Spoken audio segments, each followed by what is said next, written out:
After helping my daughter launch her online store, she cut me out of the business and told everyone I never supported her. When I confronted her, she said, "This was always mine. You just tagged along."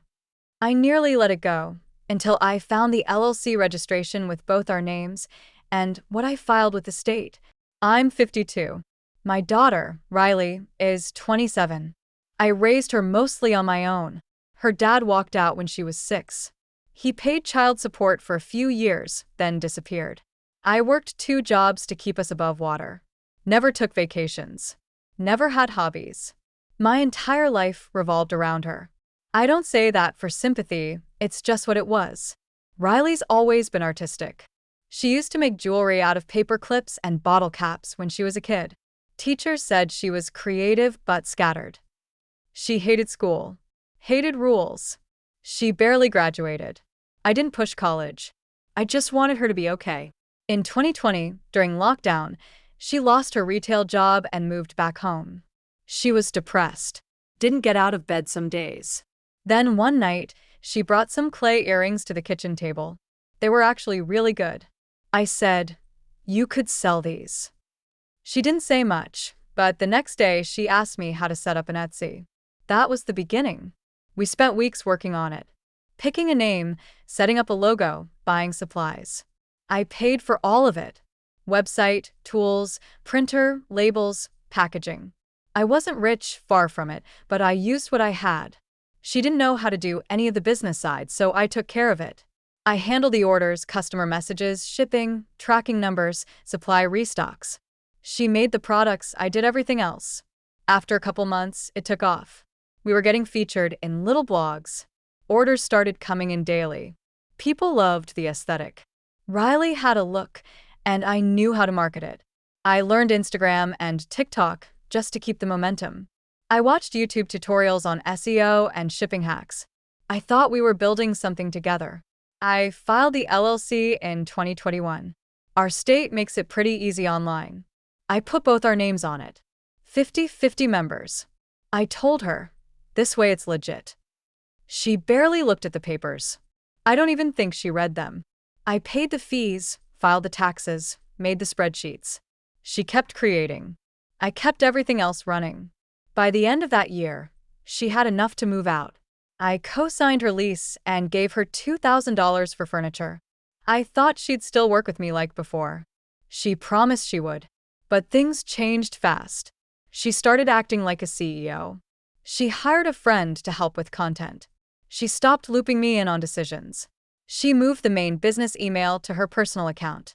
When I asked why, she said, "It's easier this way." I trusted her. Then I started noticing the interviews.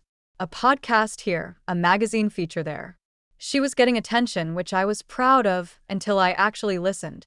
She said things like, "No one believed in me," and I started with nothing. No mention of me. Not once. People I'd known for years started asking weird questions. "Did you have a falling out?" I didn't know Riley built it all by herself. I tried to brush it off. I told myself she was just trying to sound impressive. That maybe this was how the industry worked. Then earlier this year, I got a letter from the state. A notice about a missed filing for the LLC. That didn't make sense. I always filed on time. I went to log into the state business portal. I hadn't checked it in months. That's when I saw it. The original LLC had been marked inactive. I stared at the screen for a long time. I clicked around and found a new LLC filing. Same business name, just slightly different spelling. New EIN number. New registration. Filed December 2024. Only her name was on it. She didn't tell me. She didn't ask. She didn't even mention it. She shut down the original company silently and created a new one under her name only. I sat there for a long time just trying to make sense of it. She had transferred the Stripe account, the PayPal account, even the business Instagram. She didn't just take credit, she took everything. But I wasn't an idiot. I still had access to the cloud storage. I had the receipts, the emails, the invoices with my name, the supply orders I placed, the spreadsheets I built, the meeting notes, the LLC papers with both our names. She must have forgotten. Or maybe she assumed I wouldn't fight her. I called a lawyer the next day. He said what she did was more serious than she probably realized. Because we were a member-managed LLC, she couldn't just erase me. Especially not while using the same brand assets and customer base. He said it was a breach of fiduciary duty, possibly even fraud depending on how she filed things. We sent her a formal letter. A legal notice. A week later, she called me. She didn't apologize. She yelled. She said I was trying to destroy her. She said, "I built this. You were just helping me. You weren't part of the vision." She told me I was bitter, controlling, and clinging to something that was never yours. I didn't yell back. I didn't say much. I just listened.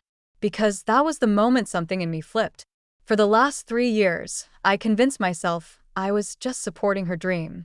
That it was hers, and I was lucky to be part of it. I thought letting her shine meant stepping into the background. But I wasn't just in the background. I was there. I kept it running. I helped her build it from scratch. I filed the paperwork. I built the systems. I paid for the startup costs. I created the foundation she now stands on. I haven't told many people yet. I'm still deciding how far I want to go. The legal process is slow, and she's been trying to settle, quietly, offering me a few thousand and an NDA to walk away. I haven't answered yet. I'm not sure what I'm going to do. Part of me wants to let it go. Part of me wants to fight for what's mine. And part of me just wants people to know the truth. Because I've spent my whole life keeping the peace. But this might be the line. A week after the call, I got a message from one of Riley's friends. Someone I hadn't heard from in years. We used to be close when Riley was still living at home. This girl, Erin, would come over after school, eat dinner at her house, even call me her second mom. I always liked her. Her message was short. "Hey, I don't know what's going on, but I thought you should know Riley's been telling people you're trying to blackmail her." I didn't respond right away. I just sat there staring at it. Then it got worse. Another DM. Then another. 2 people who follow the business reached out asking if I really stole money from Riley's account. One even said Riley posted a story, which she deleted, saying people will lie, even family, when they see you thriving. I couldn't believe it. She wasn't just cutting me out. She was laying the groundwork to make me the villain. I finally messaged Erin back. I told her I didn't know what Riley was saying, but none of it was true. Erin said, "I figured. I saw everything you did for her." Then she said, "You might want to check her TikTok." So I did. I don't even follow her there anymore, but I found it. A video, posted a few days earlier, still up. She never said my name, but she didn't have to. It was her, sitting on her couch, soft piano music in the background, saying, "Not everyone in your life wants you to succeed. Sometimes, it's the people who pretend to support you that hurt you the most." I built this business from nothing. I had no help. And now that it's finally growing, people are coming out of the woodwork trying to take what's mine. Even family. Especially family. Thousands of likes. Hundreds of comments. All calling her brave, saying cut toxic people out, telling her to stay strong. I felt like I'd been punched in the chest. She was rewriting history in real time. And people were eating it up. I called my lawyer the next morning and asked what to do. He said we needed to preserve everything. Every receipt, every email, every screenshot of her admitting we were partners. He told me to stay quiet publicly for now, but to document everything. I started going through old texts, and that's when I found something else. A message Riley sent me last year. It was about a potential wholesale deal. A boutique in New York had reached out. She forwarded me the email and said, "You'll probably have to handle this stuff. I have no idea what I'm doing, LOL." I had replied, "Got it, I'll draft the response. We're both listed on the vendor docs anyway." She had answered, "Cool, thanks. I don't know what I'd do without you." I screenshotted the whole thing. Then I dug deeper. In our shared Google Drive, the one she forgot to lock me out of, I found the first pitch deck we made together. My name was right there in the About Us slide. Riley and her mom built this from their kitchen table during quarantine. It wasn't just implied. It was explicit. She used our story when it made her look scrappy and humble. And now she was burying me like I never existed. I thought that would be it, that I had all I needed. But 2 nights later, something else happened. A package arrived at my door. No return address. Inside was a brown padded envelope, handwritten. I opened it and found a printed contract. From the new LLC Riley filed. The one with only her name. There was a sticky note on the first page. No name. No signature. Just, don't make this uglier than it has to be. I looked through the pages. It was a draft settlement agreement. It offered me a one-time payment of $10,000 to release all claims, delete all materials from the original business, and agree to never speak publicly about the company again. It read like hush money. I sat there with it in my lap for a long time. $10,000. After 5 years of work. After building a company from the ground up. After pouring my savings, time, and identity into something that was supposed to be ours. No apology.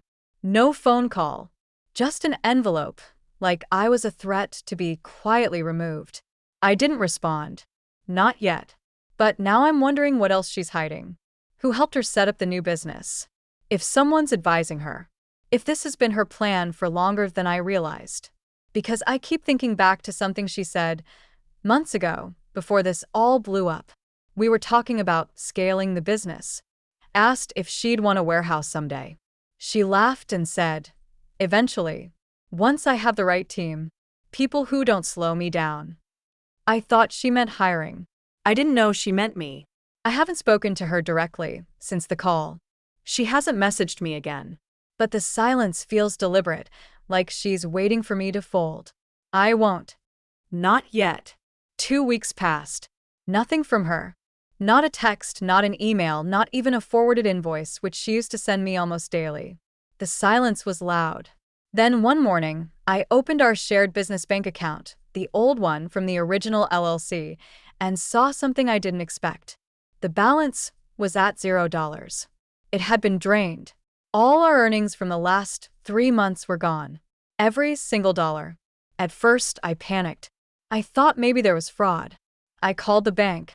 They told me the account had been closed. Closed. By her. She was still a co-owner, so legally she could. But no notice, no heads up, nothing. Just shut it down and pulled everything out. Asked the bank rep where the funds were transferred. She said she couldn't disclose that unless there was a legal investigation or a subpoena. I called my lawyer immediately. He asked for the bank statements, then went quiet for a long time after I sent them. Then he asked me a question I hadn't expected. Have you seen the new business trademark registration? I hadn't. I didn't even know she filed one. He sent me the link. Sure enough, she had filed for a full federal trademark on the business name, the altered spelling, the new logo, everything. It was pending but already in review. Here's the twist. She listed the first use in commerce date as 2020, the date we launched the original store. The one with my name on it. She was using our history to lock me out of her new version.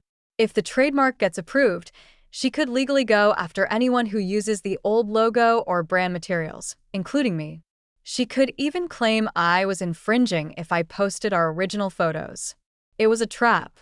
That's when I realized she wasn't just being selfish. This wasn't impulsive. This was strategic. She'd planned this. Piece by piece. She used me to build it, then restructured everything behind my back. And now she was covering her tracks legally to make sure I couldn't touch a thing. I felt sick. I started wondering how deep this went, so I called someone I never thought I'd speak to again, Riley's father. We haven't talked in years. After he left, he basically vanished. Sent birthday cards for a while, then nothing. But I knew he was still in state, and I knew Riley had reconnected with him recently. It wasn't until I asked around that I found out the real twist. He's been investing in her business. He's the one who paid for the lawyer who filed the new LLC. It hit me like a brick. He abandoned her for 2 decades. And now he swoops back in, finances her, and helps her erase me from everything I built. Asked him directly. I found his number through a mutual contact and left a voicemail. He called me back the next day. He didn't deny it. He said, She came to me for help. She said you were being controlling, that you were trying to take her business from her. I told him the truth. About the LLC. About the stolen account. About everything. He was quiet for a minute. Then he said, "Well, I guess that's between you and her." Between me and her. Like it was some petty disagreement. Like this wasn't about years of work, thousands of dollars, or my own daughter turning me into a stranger. Now I'm wondering if this was the plan all along. Rebuild the business under her name. Get rid of the messy co-founder. Bring in Dad as the quiet investor. Make it clean, professional, marketable. And me, just forgotten. I haven't told Riley I know about him. I'm saving that. My lawyer says we may need to file a formal lawsuit soon, especially if the trademark gets approved. But that takes time. And right now, Riley is still out there, posting videos, telling her followers she built everything from the ground up alone. I don't know what I'm going to do yet, but I know I'm not done. A few days after finding out about her father's involvement, I was still trying to decide whether to move forward legally or wait it out. My lawyer told me that rushing would be a mistake. We needed to let the trademark play out, watch her moves, document everything. So I tried to keep my head down. Then I got a strange email. It came to our old customer service account, the one I used to manage before she rerouted everything. I still had access, but hardly anyone used it anymore. The subject line was, "Hi, are you still involved with business name?" The message was from a woman named Camille. I didn't recognize the name at first. She said she was an independent brand consultant and had been hired for a rebranding project. She asked, politely but directly, if I could clarify my role in the company, because she had been told I was never involved in operations, but found folders and templates labeled with my name in the shared files she'd been given. She found my name in the metadata of nearly everything: our original pitch deck, the shipping calculator spreadsheet, the Instagram brand style guide, the email templates for customer issues. She said she asked Riley about it, and Riley told her I was just a supportive parent and that I had no legal or creative claim to anything. But Camille said it didn't add up, and she was uncomfortable working on a rebrand if the business's foundation was legally messy. I didn't know how to respond at first, but then I called her. We spoke for over an hour. I didn't tell her everything, just enough to explain that I was the co-founder of the original company, that I filed the LLC, that I had bank statements and contracts and shared drive access to prove it. Camille didn't say much, but I could tell she was rattled. 2 days later, Riley called me. I let it go to voicemail. Her message was ice cold. "Did you seriously contact my vendor? That is so unprofessional. This is harassment, and I will take legal action if you keep interfering with my team." I didn't reply, but inside I was boiling. I didn't contact anyone. They contacted me because they were starting to see cracks in her story. A week passed. Then I got a message from someone else. Not a stranger. Not a vendor. It was Riley's ex-girlfriend, Zoe. They dated for about a year and broke up last summer. It ended messy from what I heard, but I stayed out of it. I liked Zoe. She used to help Riley with photo shoots and managed some of the social media during the first year. Her message was short. "Hey, I know you probably don't want to hear from me, but I found something you might need to see." Attached was a PDF. It was a scan of a partnership agreement. Not ours, another one. Dated just 2 months after Riley re-registered the business under her name. This agreement named her father as a silent partner with a 25% equity stake. It also stated that the brand was founded solely by Riley last name in 2020, with no outside partners or legal co-owners. I had to read it 3 times. She didn't just lie to the public. She put it in writing, with her father's signature at the bottom. A signed agreement that erased me completely and rewrote the entire history of how we started. I asked Zoe where she got it. She said Riley had left a folder open on her computer when she was still living with her, and Zoe backed up some files before she moved out. She said, "I didn't know if I should say anything before, but after seeing how she talks about you now, I couldn't keep quiet. So now I have proof of the original LLC, proof she filed a duplicate company, evidence she transferred assets behind my back, a paper trail showing I was part of daily operations, and now, a contract showing she knowingly falsified the company's history to bring her father in as an equity partner. My lawyer says this changes everything. If we move forward with litigation, it's not just a dispute between two business partners anymore. It's potentially fraud. He used the word intentional misrepresentation. He said if Riley tries to sell the company or bring on investors, this could blow up in her face. But here's the thing, I don't know if she cares. She's riding high. Her TikTok following just hit 500K. She's doing brand collabs, getting flown out to events. People see her as this indie success story, a self-made creative genius. The real story is quiet, Hidden. Erased. and it's not just about the business anymore. It's about her turning into someone I don't recognize. The girl I raised would have never done this. She used to cry if she thought she hurt someone's feelings. She used to leave me notes on the fridge saying, "Thank you for believing in me." Now she's signing contracts that pretend I never existed. I keep thinking about one thing. It was something she said when she was maybe 14, after a fight about something small. She shouted at me, "I wish you were just my manager, not my mom. Then maybe you'd treat me better." Back then, I thought it was just teenage anger. Now I wonder if she meant it. Maybe that's all I ever was to her. A stepping stone. A free manager. I haven't confronted her about the contract yet. I'm holding it close. Because this isn't over.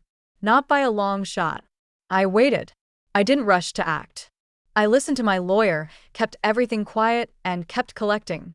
Emails, texts, old shipping receipts with my handwriting. Her interviews. Screenshots of the TikToks. That fake contract with her dad's signature. Even that little note she left me on Mother's Day 3 years ago, where she wrote, "We built this together. You're the reason I believed in myself." I printed it all out, filled a binder. And then I filed the lawsuit. Partnership fraud, breach of contract, misappropriation of intellectual property, intentional infliction of emotional distress. I wasn't doing it to get rich. I didn't care about the money. I cared about the truth. And about not being erased. Riley's response came fast. Her lawyer filed a motion to dismiss. Said I was a helper, not a co-founder. Claimed I was gifted the LLC membership for support, but had no creative input or ownership.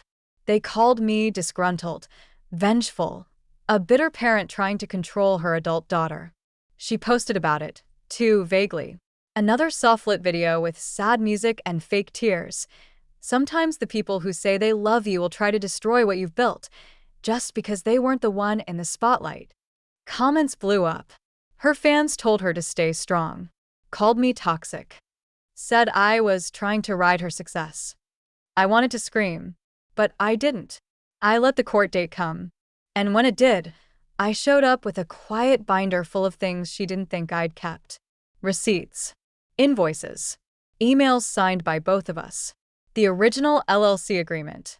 The old domain registrations under my name. The pitch deck. The client contracts with my name. The PayPal account history. And the kicker? A voice memo. A voicemail she left me in 2021, after our first big holiday season, when we stayed up all night packing orders. She was crying from exhaustion. She said, "I couldn't have done this without you, Mom. This is ours. No matter what happens, this will always be ours." I played that for the judge. Her lawyer went quiet after that. We settled out of court 3 weeks later. She gave up 40% of the company. Not by choice, but because her lawyers told her if we kept going, she'd lose everything. I agreed not to go public with the details.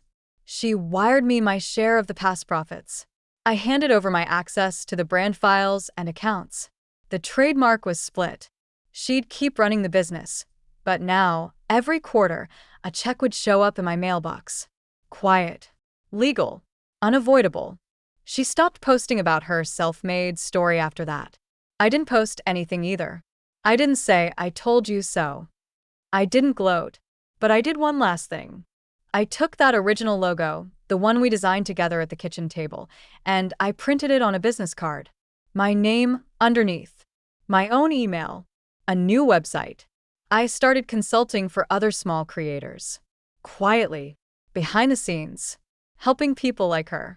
People who had ideas, but no clue how to run a business. People who needed someone like me, the person she pretended I wasn't. And here's the part that still stings. She never apologized. Not once. No call. No text. Nothing.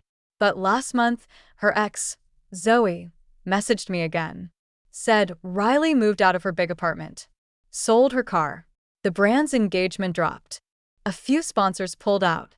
I don't feel proud about that. But I don't feel sorry either. She made her choice. She wanted a brand without me. Now she has it. And I finally have something of my own. For the first time in 27 years, I'm not someone's mother, someone's helper, someone's shadow. I'm just me. And that's the part she never saw coming.